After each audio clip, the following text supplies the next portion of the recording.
ప్రసంగాంశం లోకసూత 2:11 దావీదు పట్టణమందు నేడు రక్షకుడు మీ కొరకు పుట్టినాడు, ఈయన ప్రభు అయిన క్రీస్తు. యేసు ఎందుకు పుట్టాడు? మన పాపం నుంచి విడిపించి పరలోకం చేస్తానికి పుట్టాడు. యేసు ఎందుకు ఈ లోకంకి వచ్చాడు?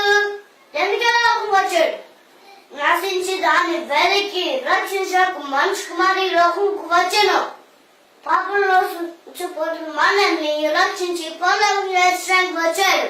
క్రిస్మస్ అంటే క్రీస్తు, మాస్ అంటే ఆరాధన, క్రీస్తు ఆరాధన.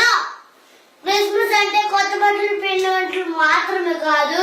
క్రిస్మస్ అంటే కేక్ కటింగ్, క్యాండిల్ లైట్స్ మాత్రమే కాదు.